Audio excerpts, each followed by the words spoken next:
জামাত এবং ইসলামী আন্দোলন ইতিমধ্যে আপনারা জেনেছেন যে তারা যুগপৎ কর্মসূচি দিয়েছে।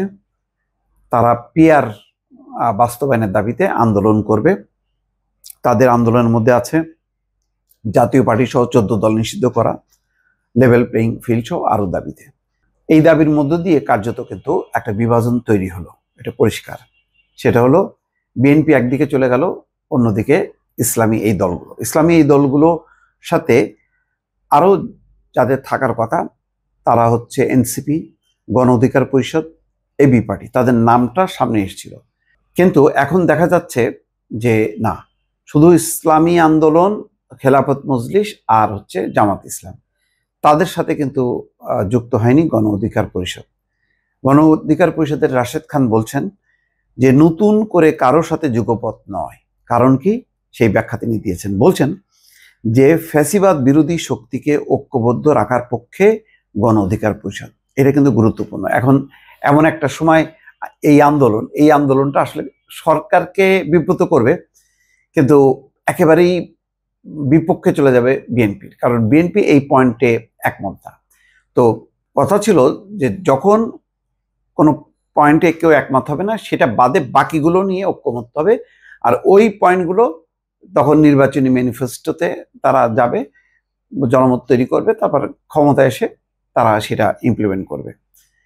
কিন্তু জামাত ইসলাম যেটা বলছে যে সাংবিধানিক আদেশ বা গণভোটের মাধ্যমে এখন এটা ইমপ্লিমেন্ট করতে হবে, যেটা নতুন করে সাংবিধানিক আদেশের মধ্য দিয়ে এইগুলো বাস্তবায়ন করার পক্ষপাতী না। এগুলো নিয়ে বিভাজন আছে। যাই হোক, সেইটার ব্যাপারে বলছে যে গণতান্ত্রিক রাষ্ট্রে বিভিন্ন দলের বিভিন্ন কর্মসূচির দাবি দেওয়া থাকতে পারে, এই ভিন্ন মতের প্রতি শ্রদ্ধা রাখতে হবে বলে ওই পোস্টে উল্লেখ বলছেন কিন্তু ফ্যাসিবাদ বিরোধী শক্তির বিভাজনের ফলে আওয়ামী ফ্যাসিবাদ ফিরে আসার পথ সুগম হয় এমন কোনো পদক্ষেপের সাথে গণ অধিকার পরিষদ যুক্ত হবে না।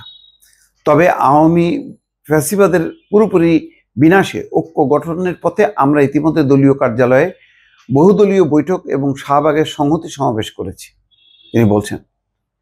তিনি এই স্ট্যাটাস এমন এক সময় দিয়েছেন যখন জামাত ইসলামী সহ কয়েকটি দল জুলাই সনদ বাস্তবায়ন, পিআর পদ্ধতি সহ কিছু দাবিতে যুগপৎ আন্দোলনের ঘোষণা দিয়েছে। তো যাই হোক, একটা খুবই ইঙ্গিতপূর্ণ বিষয় যে কেন কি কারণে গণ অধিকার পরিষদ সরে আসলো।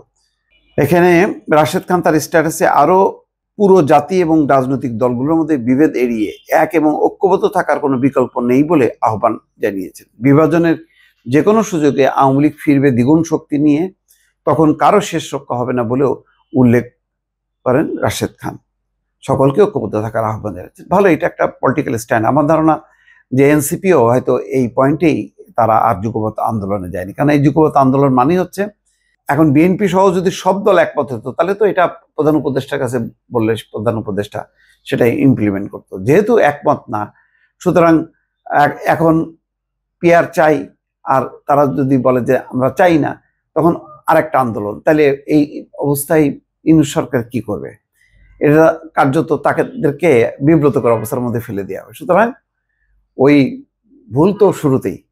যে সুশীলা কার্কি বলছে যে ঠিক আছে, ওই 6 মাস পরে নির্বাচন, তোমরা নির্বাচনে অংশ নিয়ে ইমপ্লিমেন্ট করো, যে দল জিতবে সে তার মতন করে সবকিছু প্রস্তাব বাস্তবায়ন করবে। এটাই একটা লক্ষ্য বাংলাদেশের ক্ষেত্রে হলে তাহলে এই এখন যে পরিস্থিতি, এই পরিস্থিতি অ্যারাইজ করতো না। দর্শক ভালো থাকবেন, আল্লাহ হাফেজ।